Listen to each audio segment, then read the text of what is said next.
మీకా అనే ఒక ప్రవక్త ప్రవచించిన ప్రవచనాన్ని 5వ అధ్యాయాన్ని మనం 7వ వాక్యాన్ని చదివినట్టున్నాం. చదవండి మరలా 5:7.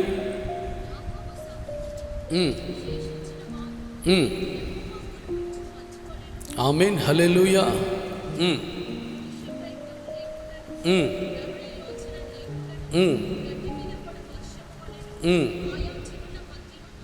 ఆమేన్, ప్రైజ్ ది లార్డ్. ఆయా జనుల మధ్య మనం ఎలా ఉండాలి?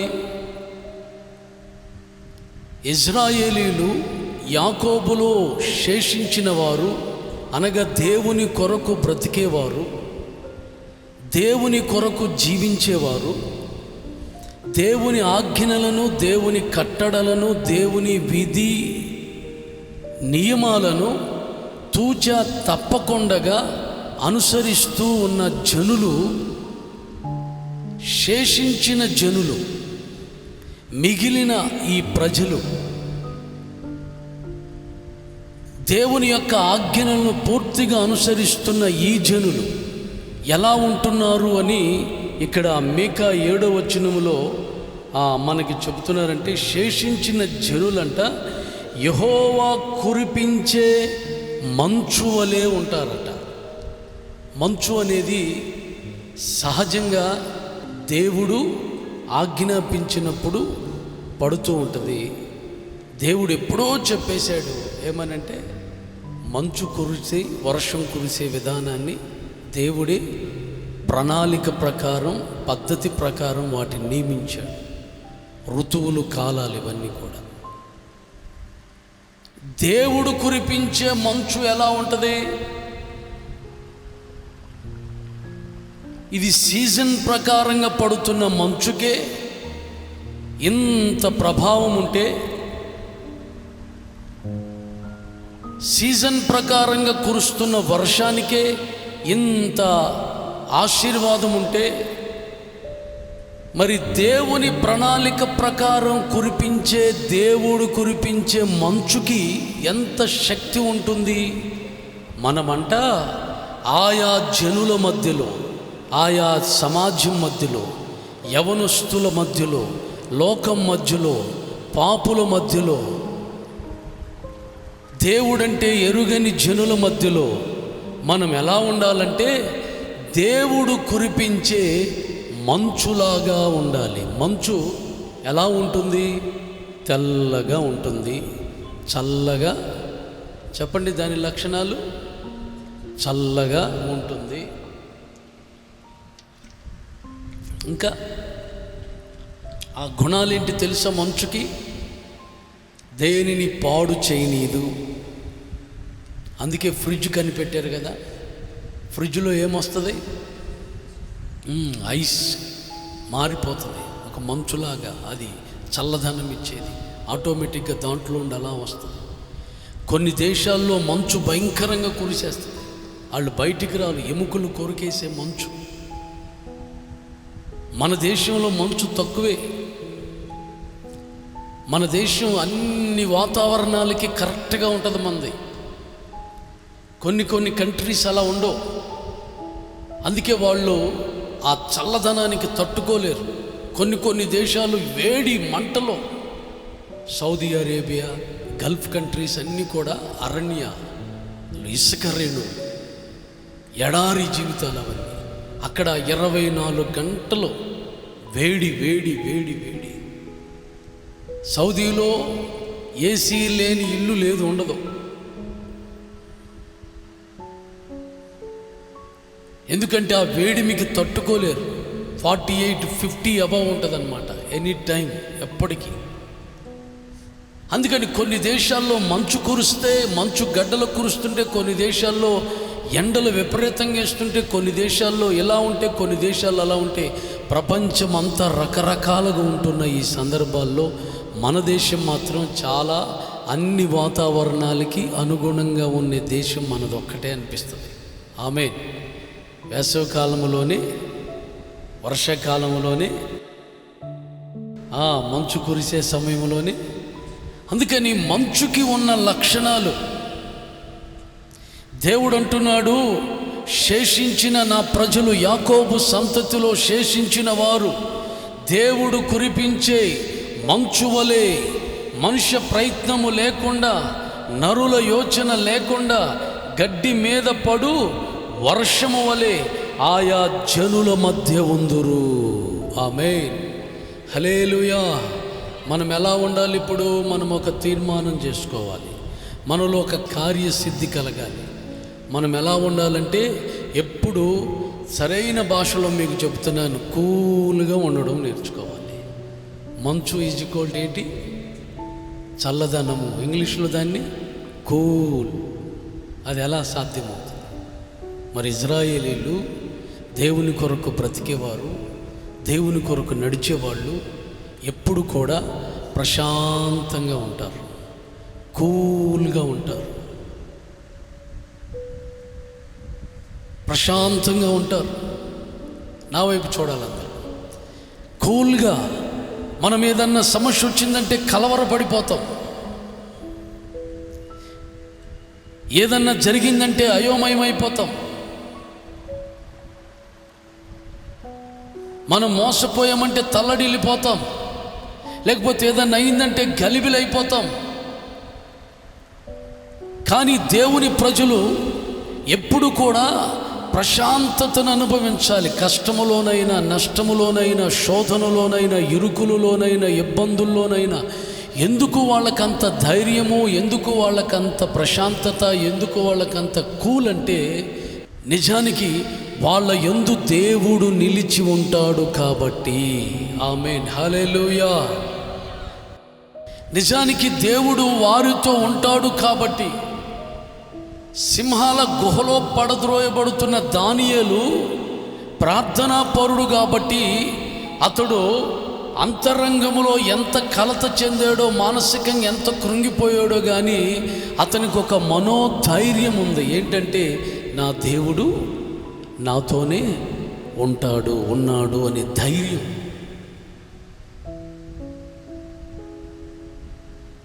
అదే నేరం చేసిన వాడికి, అదే పాపం చేసిన వాడికి, అదే తప్పు చేసిన వాడికి ఆ ధైర్యం ఉండదు.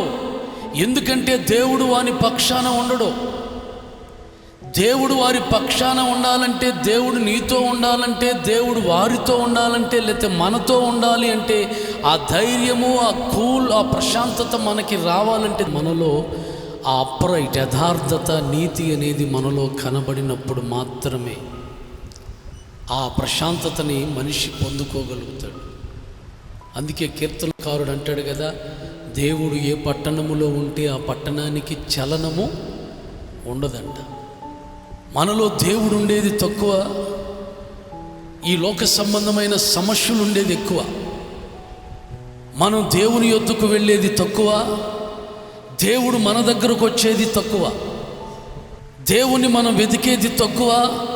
ఇలాంటి అరకొర కొదువులతో, లేమితో, కొరతతో ఆత్మీయ జీవితాల్లో పతనమైపోతున్న ప్రజలు ఎంతోమంది. నేనంటాను, 24 గంటలు దేవుడు నీతో ఉండేటట్లు ప్రవర్తించాలి. ఆమేన్, హల్లెలూయా, హల్లెలూయా. 24 గంటలు దేవుడు మనతో ఉండే అనుభవాన్ని మనం సంపాదించటానికి ప్రయత్నం చేయాలి.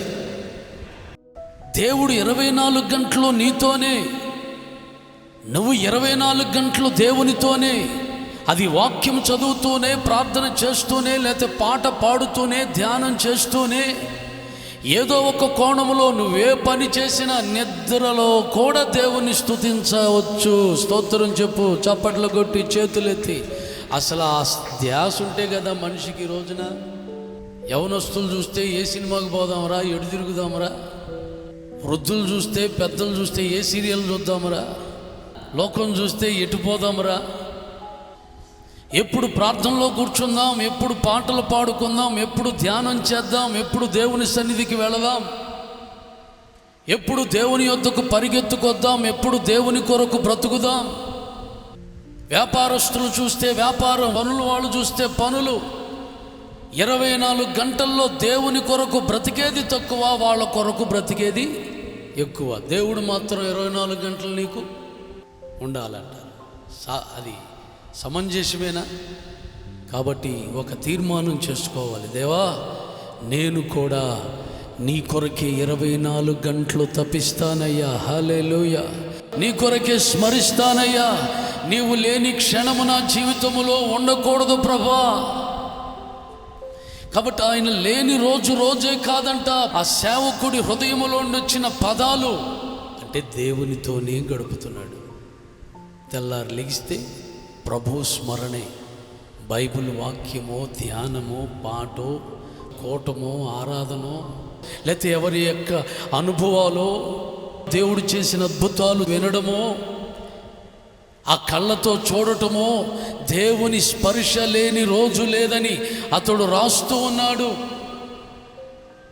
అందుకని శేషించిన జనమా, రక్షించబడిన జనమా, విమోచించబడిన దేవుని కుమారుడా, కుమార్తె, నీ జీవితాన్ని ప్రభుకి సమర్పించుకుని, దేవా నన్ను కూడా యాకోబు సంతతిలో శేషించిన వారిని యెహోవా కురిపించే మంచువలే. హల్లెలూయా. చప్పట్లు, చేతులెత్తి బిగ్గరగా హల్లెలూయా చెబుదాం. మనుష్య ప్రయత్నము లేకుండా, నరుల యోచన లేకుండా గడ్డి మీద పడు వర్షము వలె ఆయా జనుల మధ్యలో, ఆయా మనుషుల మధ్యలో మమ్మల్ని నిలబెట్టునాయన. ఒక తారలుగా వెలుగుతున్న జ్యోతుల వలె మమ్మల్ని నిలబెట్టు తండ్రి.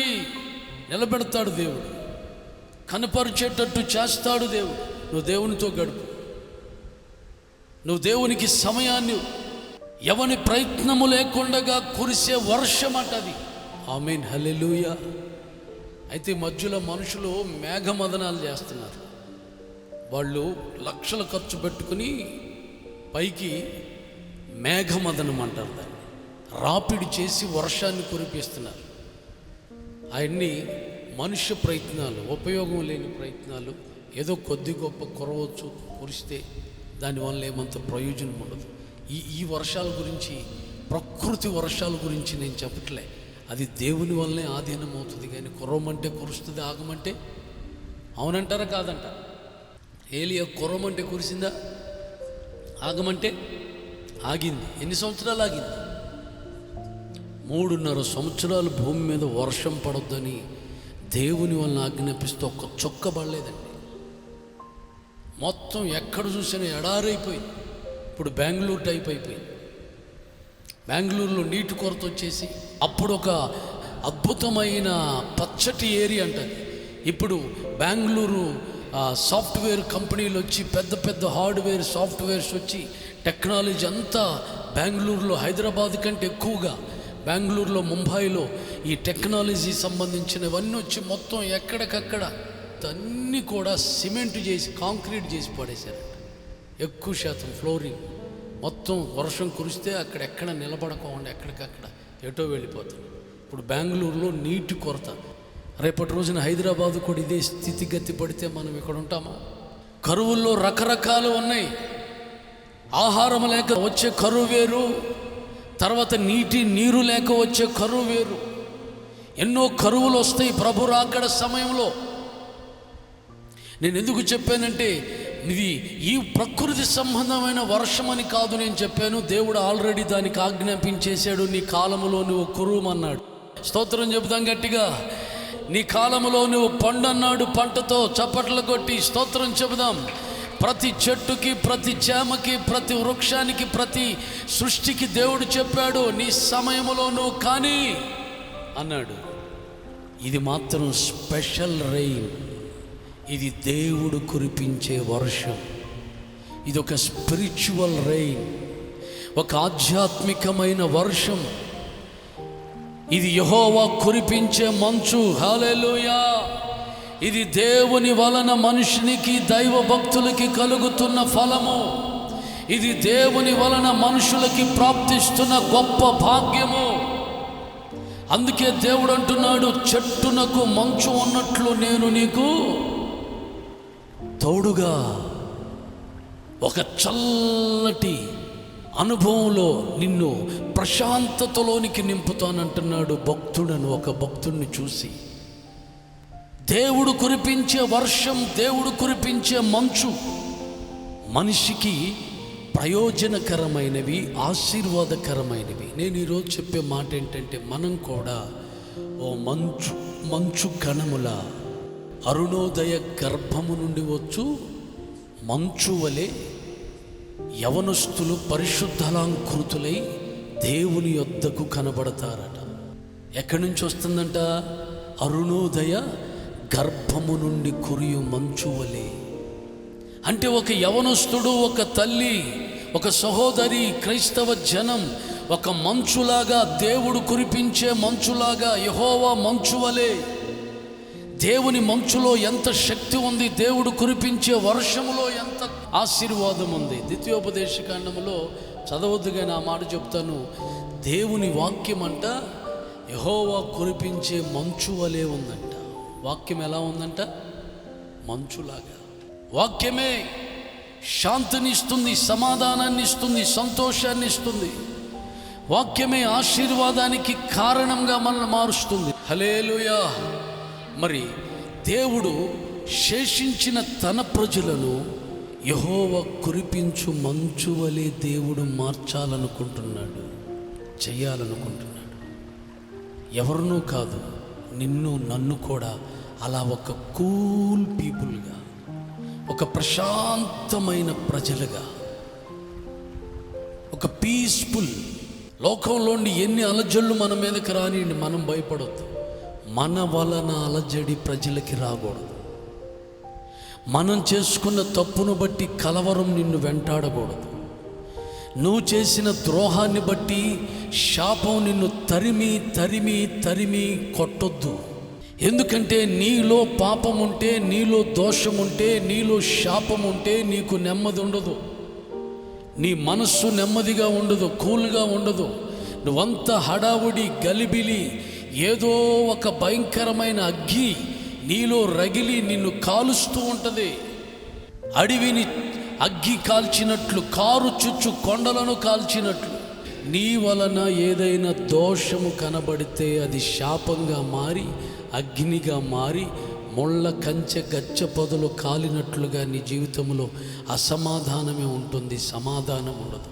కాబట్టి ఈ పునరుద్ధానం నువ్వు నేను కూల్, నీ తప్పు లేకుండగా, పాపము లేకుండగా దేవుని శాంతిని, సమాధానాన్ని నువ్వు అనుభవించటానికి నువ్వు తీర్మానం చేసుకుంటే దేవుడే నిన్నొక మంచు కణములా మార్చబోతున్నాడు. ఆమేన్. దేవుడే నిన్నొక అద్భుతమైన ఆయుధములా చేయబోతున్నాడు. దేవుడే నిన్నొక అద్భుతమైన వ్యక్తిగా తీర్చిదిద్దబోతున్నాడు. మంచు వలన సృష్టికి కలిగే లాభం ఎంతుందో తెలుసా? మంచు వలన మనుషునికి కలిగే ఆశీర్వాదం ఎంత దైవికమైనవి, ఎంత ఆశీర్వాదాలు ఉన్నావో ప్రకృతిలో కూడా అంతే ఆశీర్వాదాలు, అంతకంటే ఎక్కువ ఆశీర్వాదాలు ఆధ్యాత్మికంగా మనుషులకి కలిగి ఉన్నవని బైబిల్ ద్వారా మనం గ్రహించగలుగుతాం. ఈ మంచులో ఉన్న ఒక శక్తిని మీకు చెప్తాను. అది యెషయా గ్రంథంలో 26వ అధ్యాయం 19వ వాక్యం. ఆమేన్. హల్లెలూయా. చూడండి, ఇక్కడ దేవుని మంచు గురించి, నీ మంచు ప్రకాశమానమైన మంచు, ఇంగ్లీష్లో స్నో, మంచు. దేవుని యొక్క మంచు అంట ప్రకాశమానమైనదంట. The brightness. మంచు ఎక్కడైనా ప్రకాశించటం చూసారా మీరు? మంచు ప్రకాశింపచేస్తుందంట. ఆ ప్రవక్త రాస్తున్నాడు, దేవా నీ మంచు ప్రకాశమానమైనది, ప్రభావితమైనది, శక్తివంతమైనది. కాబట్టి ఆ మంచు కురియుట ద్వారా, మంచు పడుట ద్వారా, మంచు తాకుట ద్వారా భూమిలోని ప్రేతలు సహితం సజీవులుగా చేయబడుతూ ఉన్నవి. హల్లెలూయా. మృతులు సహితం సజీవులవుతున్నారు. చచ్చిపోయిన వారు సహితం బ్రతుకుతున్నారు. చీడ, పీడ, శాపం, దరిద్రత పట్టిన వాళ్ళు సహితం ఆ మంచుతనానికి, ఆ మంచు తాకిడికి, నీ చల్లదనము యొక్క వాక్యపు తాకిడికి వారు ప్రాణాలు తెప్పరిల్లుతూ ఉన్నాయి. వారి బ్రతుకులు జీవింపచేస్తూ ఉన్నాయి. వారి కుటుంబాలలో శాంతి ప్రసాదించబడుతూ ఉంది అని ప్రవక్త ప్రవచిస్తూ ఉన్నాడు. ప్రకాశమానం. ఈరోజున నువ్వు నేను దేవుడు కురిపించే మంచులాగా మారాలి. ఒక మంచు కణముల, మంచు గడ్డల, ఒక మంచు చల్లదనం యొక్క అనుభవం. అందుకే దావీదు ప్రార్థన చేస్తాడేమని, అయ్యా తండ్రి ఈ సోపుతో నన్ను కడుగయ్యా, నన్ను పరిశుద్ధపరచయ్యా. హిమము కంటే, ఇక్కడేమన్నాడు మంచుని? హిమము అంటే మంచు. హిమము కంటే నన్ను తెల్లగా మార్చయ్యా.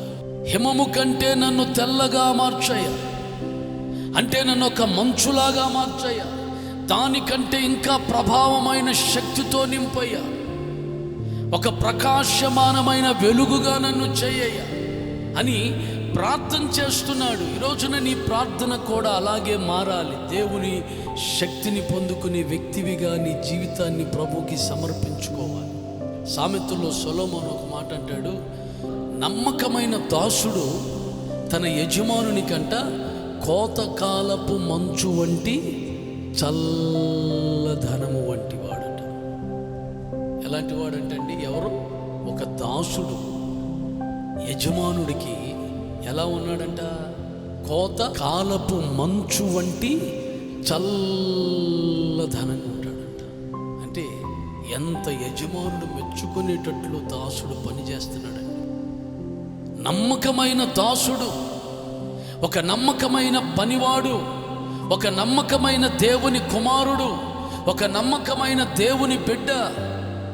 అది వ్యాపారములో కానీ, ఉద్యోగంలో కానీ, ఇంటిలో కానీ, వీధిలో కానీ, తల్లిదండ్రులకు ఒక నమ్మకమైన కుమారులు, బిడ్డలు. ఇదిగో వ్యాపారములో కానీ ఎక్కడైనా ఎలా ఉంటారు? ఒక యజమానుడికి ఒక దాసుడంట నమ్మకంగా ఉంటే అతడు ఎలాంటి వాడని పరిగణిస్తుంది, వర్ణిస్తుంది బైబుల్. అంటే కోతకాలపు మంచు వంటి చల్లదనంగా. కొంతమంది దాసులను చూస్తే యజమానులకి అసలు తలనొప్పిగా ఉంటుంది, ప్రశాంతత ఉండదు, నెమ్మది ఉండదు. కారణం ఏంటంటే నమ్మకత్వం లేక, చెప్పిన పని చేయక, చేయమన్నది చేయక, చెయ్యొద్దన్న దాన్నే చేసి యజమానుడికి తలనొప్పిగా, బాధగా, కలవరంగా, ఆందోళనకరంగా మార్చబడే వాళ్ళు ఉన్నారు. నేనంటాను, నమ్మకంగా ఉండే దాసుడే మంచుధనములాగా మారతాడు, చల్లదనపు మంచులాగా మారతాడు. స్తోత్రం చెబుదాం. కోతకాలపు మంచు వలె మారతాడు. హల్లెలూయా. నీ జీవితంలో ప్రభు నిన్ను అలాంటి వ్యక్తిగా చేయాలనుకుంటున్నాడు. నువ్వు కూడా తీర్మానం చేసుకుని, మనం కూడా ప్రభువా, నేను కూడా ఎక్కడున్నా, ఎప్పుడైనా, ఏ రాత్రి అయినా, ఏ క్షణమైనా నేను కోతకాలపు మంచు వంటి చల్లదనము వంటి వాడిగానే మార్చబడాలి దేవా. ఆ భాగ్యాన్ని నాకు ప్రసాదించవా. కూల్ ఓ ప్రశాంతత నాకు దయచే ప్రభా. మంచు యొక్క దీవెనకరమైన విషయాలు ఎలా ఉంటాయంటే, కీర్తనలు 133:3 సియోను కొండ మీద నుండి దిగివచ్చు, హెర్మోను మంచు వలె ఉండును. ఆశీర్వాదమును, శాశ్వత జీవమును. చప్పట్ల కొట్టి, చేతులెత్తి బిగ్గరగా హల్లెలూయా చెబుదాం. హల్లెలూయా. అహరోను యాజకుడు, సేవకులు, విశ్వాసులు సియోను కొండ మీద నుండి దిగి వచ్చి హెర్మోను మంచు వలె అతడు ఉండును. ఆశీర్వాదమును, శాశ్వత జీవమును అక్కడ నివసిస్తాయి. మన మంచు వలె మారదాం. హెర్మోను మంచు వలె ప్రకాశమానమైన మంచు. సియోను కొండ నుండి, అనగా దేవుని నివాసము యొద్ద నుండి, దేవాది దేవుని ఉన్నతమైన సింహాసనము యొద్ద నుండి దిగి వచ్చి హెర్మోను మంచు వలె మన జీవితాలు శేషించిన వారు దేవుడు కురిపించే మంచు వలె మారినట్లుగా, నీ మంచు ప్రకాశమానమైనదన్నట్లుగా, చెట్టుకు మంచు ఉన్నట్లు నేను నీకు తోడుగా ఉంటానన్నట్లుగా, దేవుని బిడ్డ నిన్ను నువ్వు తీర్మానం చేసుకుని దావీదు వలె ఒక ప్రార్థన చేయి. ప్రభా, పాపము లేకుండగా, దోషము లేకుండగా నా జీవితాన్ని నడి శిరస్సు మొదలుకొని పాదము వరకు నన్ను శుద్ధి చేయి ప్రభా. ఎలాగంటే తెలుసా, హిమము కంటే తెల్లగా మార్చు నాయనా. నాలో పాపం ఉండకూడదు, నాలో దోషం ఉండకూడదు, నాలో చెడు ఆలోచనలు ఉండకూడదు, నాలో దుష్టత్వం అనేది వెంట్రుక మందము కూడా కనబడకూడదు ప్రభా. దాన్ని పతనము చేయని నువ్వు తీర్మానం చేసుకుంటే అరుణోదయ గర్భములో నుండి యవనస్తులు దేవుని యొద్దకు వచ్చినట్లుగా చప్పట్లు కొట్టి చేతులెత్తి దేవా స్థితి దేవుడిస్తాడు.